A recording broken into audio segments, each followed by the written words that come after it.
नवंबर 2012 में मेक्सिको के कोस्टा अजूल गांव में मछुआरे रोज की तरह अपनी नाव तैयार कर रहे थे। समुद्र उनके लिए रोजी रोटी का साधन था, लेकिन उसमें हमेशा खतरा भी रहता था। जोस साल्वाडोर अल्वारेगा, एक अनुभवी मछुआरा, ने 2 दिन की नॉर्मल मछली पकड़ने की ट्रिप प्लान की थी। उनके रेगुलर कंपनी नहीं थे, इसलिए उन्होंने 22 साल के इज़ेक्विएल कॉर्डोबा को अपने साथ लिया, जो नया था। दोनों ने नाव में जरूरी सामान और तेल भरा और साफ आसमान के नीचे समुद्र की ओर निकल पड़े। शुरू में सब ठीक था। वे मछली पकड़ते रहे, टॉकें करते रहे और समुद्र शांत था। जैसे जैसे दिन ढला, वे किनारे से दूर निकल गए, लेकिन उन्हें कोई चिंता नहीं थी। उनकी योजना थी रात भर मछली पकड़ना और सुबह वापस आ जाना। लेकिन रात में मौसम अचानक बदल गया। काले बादल छा गए, हवा तेज हो गई और लहरें उठने लगी। उनकी स्मॉल बोट तेज लहरों में फंस गई और वे समुद्र में बहने लगे। अब वे एक बड़े और डरावने समुद्र में अकेले थे और उनकी यात्रा एक सनहोमेश में बदल गई थी। एक नॉर्मल मछली पकड़ने की ट्रिप अब उनके जीवन की सबसे बड़ी अग्नि परीक्षा बन चुकी थी। अचानक एक भयानक प्रशांत महाओशियनीय तूफान एल नॉर्ट बिना किसी वार्निंग के आ गया। आसमान काला हो गया, लहरें ऊपर उठने लगीं और उनकी नाव एक खिलौने की तरह इधर उधर डोलने लगी।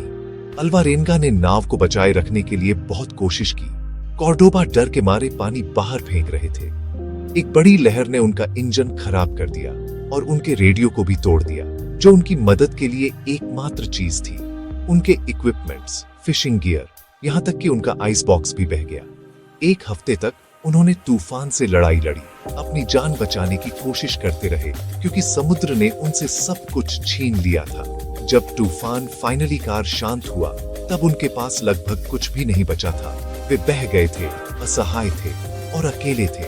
मैक्सिकन तट दिखना बंद हो गया था, उसकी जगह बस नीला समंदर दिख रहा था। उनकी मुसीबतें बस शुरू हुई थी। 2 आदमी, एक टूटी नाव और विशाल प्रशांत महाओशियन अब आशा किनारे की तरह दूर थी। बिना इंजन, बिना रेडियो और कम सामान के साथ वे इंसान खुद को बिल्कुल अकेला पाते हैं, एक बड़े और शांत सागर में बहते हुए। उनकी दुनिया उनकी टूटी नाव जितनी छोटी हो गई थी और जिंदा रहना ही उनका एकमात्र मकसद बन गया था।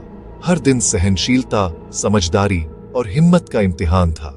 दूर दूर तक कोई मदद नहीं मिली, बस यह डरावना एहसास होता था कि वे रेस्क्यू से कितने दूर थे और उनके और मौत के बीच कितना कम फासला था। बारिश का पानी बहुत कीमती था, सोने से भी ज्यादा। जब भी बादल आते, वे हर बूंद को बोतलों, बर्तनों या अपने हाथों में पकड़ने के लिए दौड़ पड़ते। कभी कभी बिना किसी बारिश के कई दिन बीत जाते और निराशा फैल जाती। ऐसे पलों में उन्हें मुश्किल चुनाव करने पड़ते। कभी कभी सिर्फ जिंदा रहने के लिए अपना पेशाब या कछुओं का खून पीना पड़ता। उनके चारों ओर खारा समुद्र था, जो उनकी मुश्किल हालत की एक क्रूर याद दिलाता था। बिना किसी मछली पकड़ने के औजार या जाल के अल्वारेगा ने अपनी समझ और तेजी पर भरोसा किया। उसने अपने खाली हाथों से मछलियां, कछुए और यहाँ तक कि सियाही पक्षियों को भी पकड़ना सीख लिया।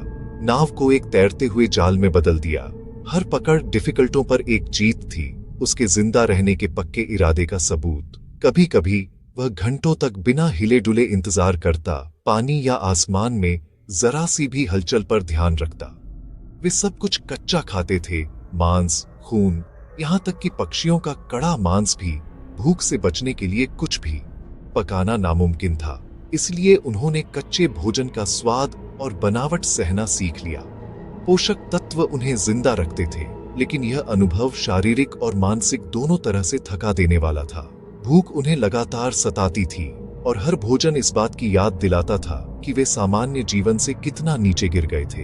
हर पकड़ एक छोटी जीत थी, पानी की हर बूंद एक जीवन रेखा। वे इन पलों का जश्न मनाते थे, चाहे वे कितने भी छोटे क्यों न हो, क्योंकि उम्मीद भोजन या पानी जितनी ही जरूरी थी। छोटी से छोटी एक्टियाबी भी उनके हौसले बढ़ा सकती थी, भले ही कुछ देर के लिए ही सही, और उन्हें एक और दिन का सामना करने की ताकत दे सकती थी। अल्वारेंगा ने अपने अनुभव और लचीलेपन का इस्तेमाल करते हुए जल्दी से हालात के हिसाब से खुद को ढाल लिया, लेकिन कॉर्डोबा को कठोर भोजन और मेंटल प्रेशर से जूझना पड़ा। सॉलिटरीपन, एकरूपता और मौत का लगातार खतरा उन दोनों पर भारी पड़ रहा था, लेकिन कॉर्डोबा को इससे निपटना खास तौर पर मुश्किल लगा। जाने पहचाने भोजन की कमी, अंतहीन दिन और रेस्क्यू की अनिश्चितता ने उसकी जीने की इच्छा को कम करना शुरू कर दिया था। उनकी सहन करने की क्षमता में अंतर जल्दी ही एक गरीफत बात साबित होगा।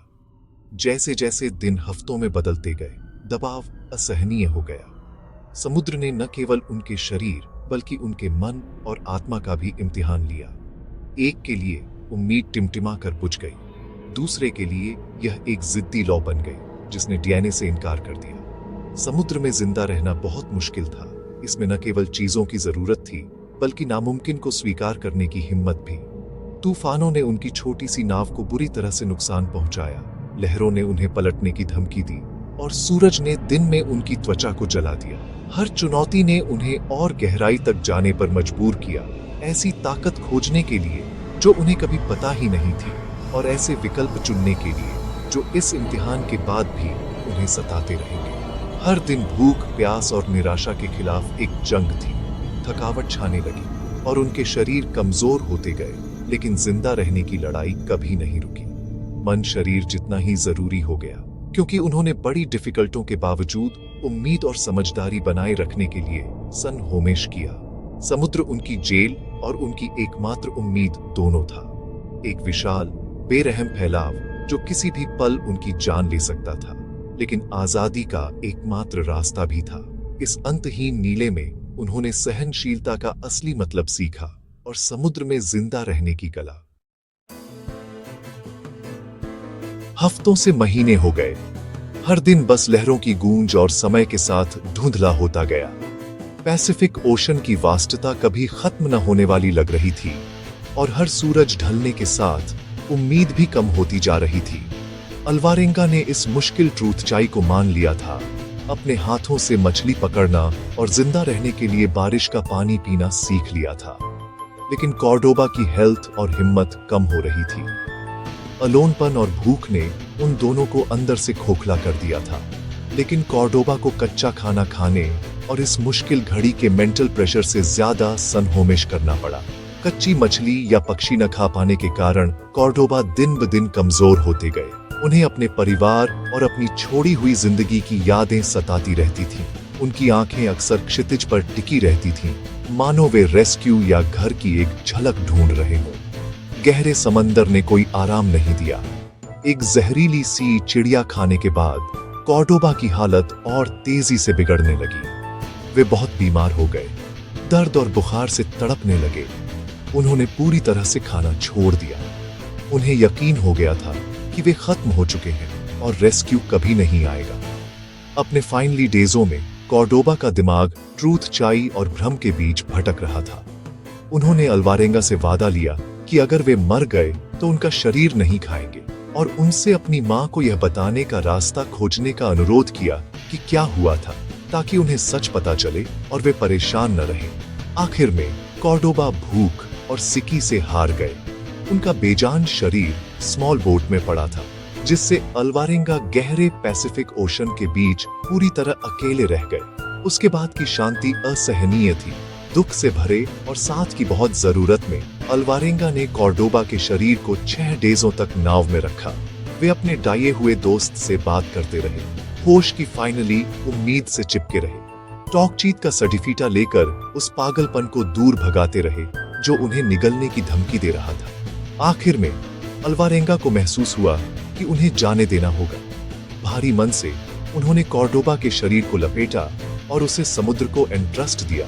समुद्र में एक अकेला फाइनली संस्कार किया। ये सम्मान और फेयरवेली का एक फाइनली काम था। ये नुकसान दिल तोड़ने वाला था।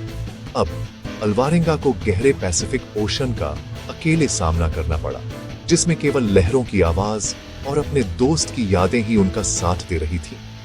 सागर और भी विशाल और आकाश और भी खाली लग रहा था। सॉलिटरीपन उनका सबसे बड़ा दुश्मन बन गया। दिन लंबे होते गए। हर दिन बस जिंदा रहने के लिए नहीं, बल्कि निराशा और अलोनपन के खिलाफ भी एक लड़ाई थी। अब जिंदा रहने का सनहोमेश अकेला था। हर काम, हर फैसला, हर उम्मीद अकेले अल्वारेंगा के कंधों पर थी। उन्हें आगे बढ़ने की शक्ति ढूंढनी थी, भले ही डिफिकल्टियां नामुमकिन लग रही हों। समुद्र की शांति पूरी थी, जिसे केवल हवा और सी चिड़ियों की दूर की चीखें ही तोड़ रही थी। इस विशाल एम्प्टीपन में अल्वारेंगा की जिंदा रहने की इच्छा की पहले कभी न हुई परीक्षा होगी। अकेला अल्वारेंगा सिर्फ कुदरत से नहीं, बल्कि अपने माइंड से भी लड़ रहा था। उसने अपनी फैमिली से काल्पनिक टॉकें की, अपनी डेज़चर्या बनाए रखी और चांद से टाइम का अंदाजा लगाया। उसे भ्रम होते रहे, पार्टियां, साउंडें, यहां तक कि कॉर्डोबा भी मौजूद था। ये नजारे पेननाक और सुकून देने वाले दोनों थे। कॉन्शियसनेस पर एक कमजोर पकड़। उसने खुद को जिंदा रहने वाले एक्टों पर फोकस करने के लिए मजबूर किया। साफ सफाई करना, शिकार करना, दूर तक देखना। कुछ दिन निराशा ने उसे लगभग पूरी तरह से घेर लिया। सब कुछ खत्म करने के आइडियाज मन में आने लगे। लेकिन कॉर्डोबा से किया गया वादा, अपनों की यादें और जीने की जिद ने उसे आगे बढ़ाया। हर सूरज का निकलना निराशा पर एक छोटी जीत थी। एक दिन उम्मीद दिखाई दी। क्षितिज पर एक बड़ा कंटेनर शिप। अल्वारेंगा ने हाथ हिलाए, चिल्लाया, डिसेस्परेट होकर देखे जाने की कोशिश कर रहा था। शिप पास आया।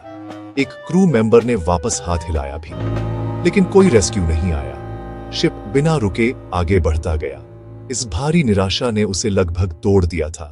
मुक्ति उसके इतने करीब थी, फिर भी दूर हो गई। कई डेजों तक वह निराशा में डूबा रहा, मुश्किल से खा पी पा रहा था। उस गुजरते हुए शिप की याद उसे सताती रही, एक प्रतीक कि रेस्क्यू कितना करीब हो सकता है, फिर भी कितना डिस्टेंट। फिर भी वह टिका रहा, जीवन से जुड़ा रहा। 428 दिन समुद्र में भटकने के बाद अल्वारेंगा को फाइनली जमीन दिख ही गई, मार्शल आइलैंड्स। पहले उसे लगा कि वह बस इमेजिन कर रहा है, पर वो हरे भरे पेड़ और रेत असली थे।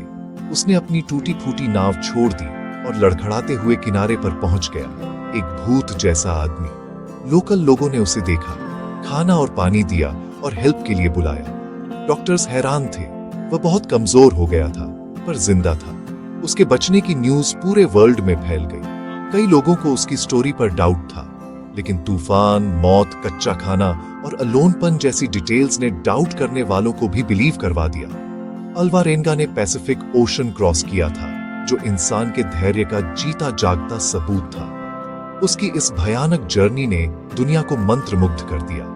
इतनी सारी डिफिकल्टों के बावजूद वह बच गया था। मीडिया के हंगामे के बीच अल्वारेंगा को कॉर्डोबा से किया गया अपना वचन याद आया। ठीक होने के बाद वह कॉर्डोबा की मां रोसालिया रियोस से मिलने मेक्सिको गए। आंसुओं के साथ उन्होंने अपनी कहानी, कॉर्डोबा के फाइनली दिन और उसकी फाइनली इच्छाएं बताईं।